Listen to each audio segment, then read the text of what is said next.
Assalamualaikum warahmatullahi wabarakatuh. Selamat pagi. Selamat ketemu kembali di channel Cucaro Brian Andi ya. Kali ini pada hari Minggu tanggal 9 Oktober 2022 saya akan membahas ukuran sangkar untuk Cucaro ya. Kebetulan saya punya Cucaro ya, ada dua. Yang ini di betina ya, di sangkar mentahan yang usianya kurang lebih 10 bulan dan sudah DNA. Dan ini ada yang jantan ya, mungkin di video-video saat bunyi itu ada ya. Ini dua ekornya, ini yang jantan usia 14 bulan ya, di sangkar coklat, bukan sangkar mentahan. Kalau kita lihat ya secara perspektif ya, jauh sekali perbedaan sangkar ini ya. Yang betina sangkarnya kecil, sedangkan yang jantan sangkarnya lebih besar. Kalau bicara ukuran sangkar yang ideal ya, sangkar yang paling ideal itu adalah di alam ya. Cucaro ini dilepas, sangkarnya buatan Allah Subhanahu wa taala ya. Namun tentu kalau di alam kita tidak bisa mendengar bunyinya setiap hari karena jumlahnya juga sedikit dan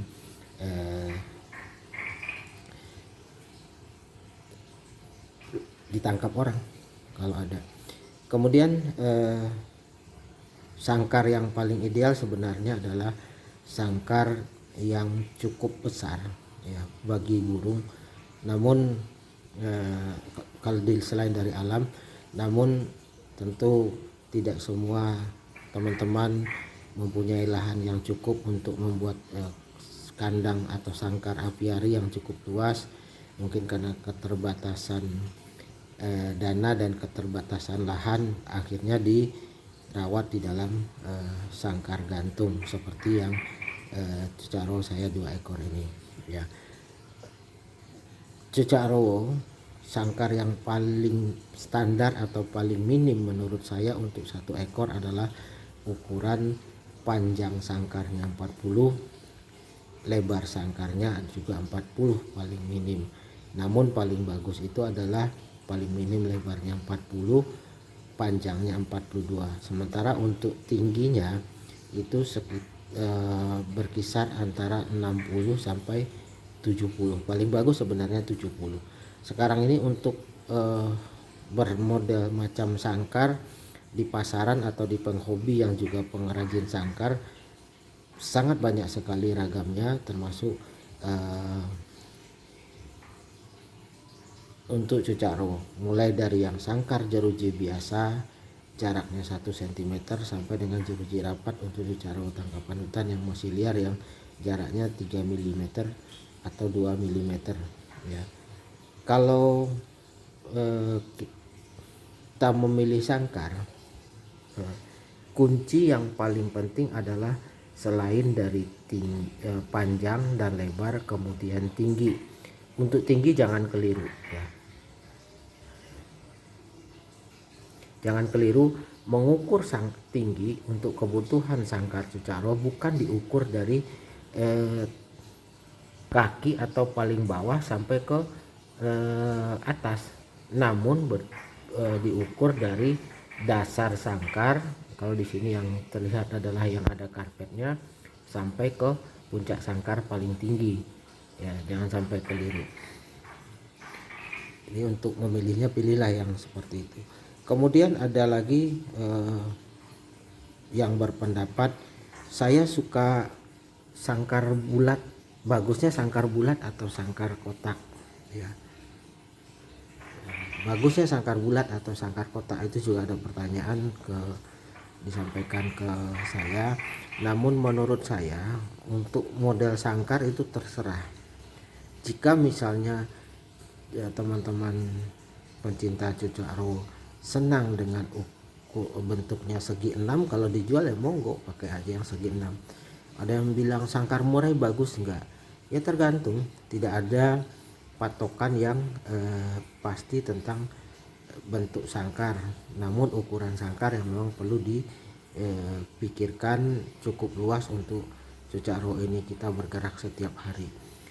Tujuannya cukup luas itu adalah selain membuat rasa lega bagi cucak roh, juga membuat cucak roh kita itu tidak gampang jinak ya, terlalu jinak kemudian melet-melet dan miyik kalau bahasa orang Jawanya. Jadi seperti cucak roh anakan karena kekecilan sangkar tersebut. Kemudian yang kedua, sangkar kecil karena gerakannya terbatas menyebabkan cucak roh kita cepat gemuk ya. Apalagi kalau misalnya teman-teman pencinta cucak roh tidak bisa setiap hari menjemur cucak rohnya ya. Kalaupun misalnya tidak karena kesibukan aktivitas harian atau mungkin karena sinar matahari yang di musim hujan yang sangat sedikit gitu ya, sehingga cucak roh itu akan menjadi gemuk. Efek dari gemuk juga kandungan protein dan kandungan zinc di dalam darah cucak roh ini akan meningkat tajam ya, meningkat tajam sehingga menyebabkan cucak roh ini akan birahi ya. Kalau di dalam sangkar gantung, kalau birahi menurut saya sangat merepotkan sekali. Cucak roh akan malas berbunyi ya karena pengen kawin terus, dan untuk menurunkan birahi cucak roh tersebut sangat sulit ya. Oke, kita kembali ke sangkar. Tadi saya sudah menerangkan bahwa kita mengukur sangkar itu jangan dari posisi bawah ini ya sampai posisi paling atas, bukan itu yang diukur. Jadi yang paling bagus ada yang kita ukur adalah dari dasar ini, dasar sangkar ini sampai puncak ini itu berapa tingginya ya. Paling ideal adalah sekitar 65 sampai 70 dengan cucak roh satu ekor di dalamnya. Kalau lebih dari cucak roh itu lebih dari satu ekor, misalnya satu pasang yang akur untuk disatukan, kalau 3 jarang ya, ada tapi jarang. Carilah ukuran sangkar yang ukurannya lebih besar lagi. Sekarang juga banyak, ada yang ukuran 50, ada yang ukuran 45, tapi minimum di ukuran 50 ya. 50 panjang, 50 lebar, dan tingginya juga minimal paling enggak 70 ya. Sehingga 2 ekor atau pasangan cucak roh kita di dalam itu lebih lega dalam bergerak.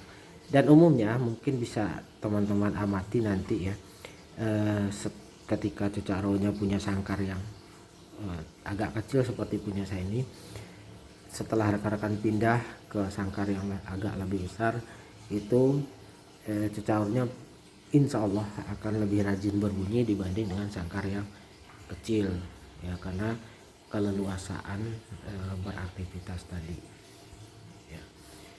Oke rekan-rekan cucak roh mania, sekali lagi kesimpulan yang video saya hari ini adalah, pertama, carilah sangkar yang cukup luas dan cukup tinggi ya. Untuk satu ekor minimum ukuran sangkar itu 40 kali 45 lebarnya dan tingginya 65 atau 70. Bagaimana kalau misalnya teman-teman ingin memakai yang ukuran 45, 50 lebarnya, panjangnya, lebih bagus untuk satu ekor cucak roh. Kemudian untuk 2 ekor itu jangan menggunakan sangkar ukuran nomor 1 biasa ya, yang ukurannya hanya 40, lebarnya 40, tapi minimum itu adalah di ukuran 50 dan 50 supaya makin lega cucak roh ini. Kemudian kesimpulan yang berikut adalah dengan sangkar yang lebih lega itu mengantisipasi cucak roh kita itu kegemukan, yang mengakibatkan nanti akan menyebabkan birahi dan akan merepotkan. Dan yang terakhir adalah dengan sangkar yang cukup luas, cucak roh ini akan lebih senang karena lebih bebas bergerak dan insya Allah akan makin lebih rajin berbunyi. Oke teman-teman, para pecinta cucak roh, sekian dulu video kali ini ya. Silakan di like dan subscribe. Kemudian jika ada pertanyaan silakan diajukan di komen channel ini.